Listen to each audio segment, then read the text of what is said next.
Hello hello hello सत्सा Bhagat ji. सत्साहिब जी।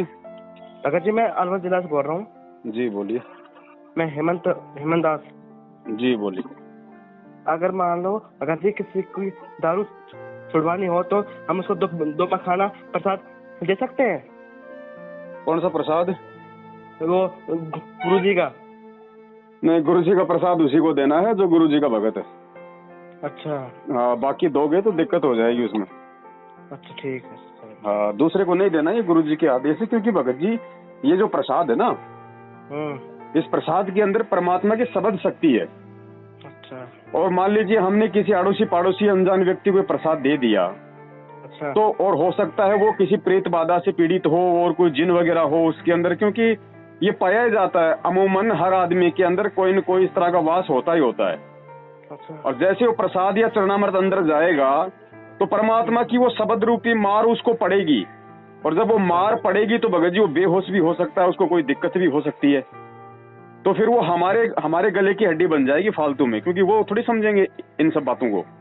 अच्छा। इसलिए परमात्मा ने ये मना किया है कि जब तक कोई इस ज्ञान को ना समझे और जब तक कोई मेरा भगत ना हो जाए तब तक वो ये चरणामृत और प्रसाद ना ले। अच्छा। इसलिए परमेश्वर ने हमें मना किया है, ताकि हम सामाजिक लोगों की उपेक्षा का पात्र ना बने। दो गालियां हम ना खाएं, दो गालियां फालतू में हम गुरुदेव को ना खिलाएं। ये है। ठीक है भगत जी। ठीक है। सत्संग। अब क्या कि जैसे एक लड़की एक बेबे नाम ले रही थी अपना परमेश्वर कबीर जी का, और यहां से अपने घर गई मिश्री का प्रसाद। एक पड़ोस का बालक आ गया 8-9 वर्ष का, बच्चा ने देवथी वो भी आ गया, उसको भी दे दिया।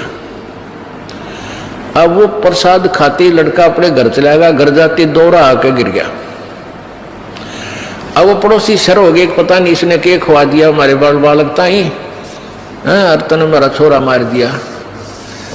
अब वह कहने लगी देखो वैसे तो आप कुछ भी कहो, ये इस बालक ने मरा तो नहीं, वो फिर ठीक हो गया, लेकिन 2 घंटे के बाद होश में आया। अब उस बहन ने बताया कि मैंने तो यही प्रसाद अपने बालका ती दिया था, यही आप कहती दिया था, इन्हें पूछ लो चाहे मेरा कोई उद्देश्य। फिर उसने आके यहाँ बताया कि महाराज जी ऐसे ऐसे हमने उस लड़का था पड़ोस में, उसने प्रसाद दे दिया, उसको दौड़े आ गए और मेरी तो जान न साका कर दिया उन्हें। तो इसलिए हमने मना कर रखा किसी को ये प्रसाद मत दो।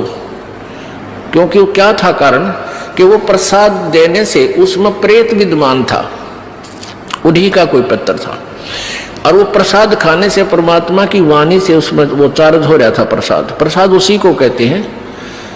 जैसे भगवान शंकर जी के शिव जी के वचनों से वो गंदा अंडा चार्ज हो गया, वो उसमें फिर दोबारा से चेतनता आएगी, स्वस्थ हो गया।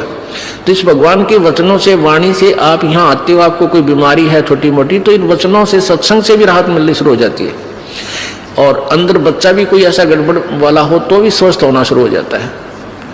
ठीक है, हम तो दास हैं, फिर भी हमारी कथा परमात्मा ही की सुना रहे हैं। तो इस तरह ये बहुत लाभ देता है। आप बालक को, डॉक्टर को पता होता है कौन सी मेडिसिन और इसको कहाँ असर कर रही है। तो वो क्या था, मैंने उसको बताया बेटी उसमें प्रेत था। अरे प्रसाद खान दे उसका लागे लठ, वो छोरे मत निकलना नहीं चाहा था, वो इस तरह बेहोश हो गया। फिर वो छोड़कर उसने उसमें से निकलना पड़ा, फिर वो लड़का होश में आ गया। तो ऐसी गलती मत करो, तुम बदनाम भी हो गए।